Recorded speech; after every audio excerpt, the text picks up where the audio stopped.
ఈ మేషరాశి వారికి ఈ వారంలో మొత్తం 4 గ్రహాలు అనుకూలంగా ఉన్నాయి. ఎక్కువ శుభలితాలను, లాభాలను అందుకుంటారు. చతుర్థములో శుక్రుడు సంచరించడం వల్ల మీ మాటకు విలువ పెరుగుతుంది. కుటుంబంలో శుభకార్యాల నిర్వహణ, స్థిరాస్తుల నుంచి లాభాలు, జన సంబంధాలు పెరుగుతాయి. సమాజంలో మంచి గుర్తింపు తెచ్చుకుంటారు. షష్టమ భావంలో కుజుడు సంచరించడం వల్ల గట్టి పోటీని ఎదుర్కొంటారు. భూవాహన లాభాలు అందుకుంటారు. రియల్ ఎస్టేట్ రంగంలో పనిచేసే వారికి ఎక్కువ లాభాలకు అవకాశం ఉంది. కొన్ని వివాదాలు సైతం మీరు పరిష్కరించుకోగలుగుతారు ఈ వారంలో.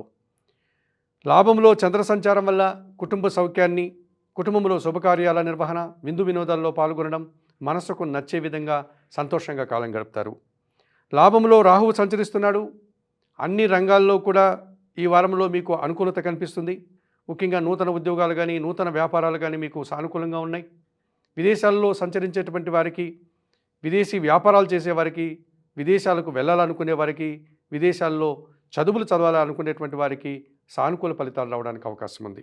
తృతీయ భావంలో గురువు సంచరిస్తున్నాడు. కొందరి పెద్దల సహకారం మీకు ఉండదు. సహకార లోపం స్పష్టంగా కనిపిస్తుంది. విద్యా సంబంధమైనటువంటి విషయాల్లో ప్రతికూల ఫలితాలు రావడానికి అవకాశం ఉంది. కొన్ని పని భారము, శ్రమ అధికమయ్యేటువంటి సూచనలు కూడా మీకు కనిపిస్తుంది. ఈ రాశి వారికి వారంలో ఆది, సోమ, గురు, శుక్రవారాలు అనుకూలంగా ఉన్నాయి. దానాలు ఇచ్చేటువంటి క్రమంలో శనగలను లేకపోతే పసుపు వర్ణపు పండ్లను గురువులకు దానం చేయండి. స్తోత్ర పారాయణం విషయంలో దక్షిణామూర్తి శ్లోకాలు నిరంతరం చదువుకోండి. ఆలయ సందర్శన కార్యక్రమంలో భాగంగా మేషరాశి వారు దక్షిణామూర్తి దర్శనం మరింతగా మంచి ఫలితాలను మీకు అందిస్తుంది.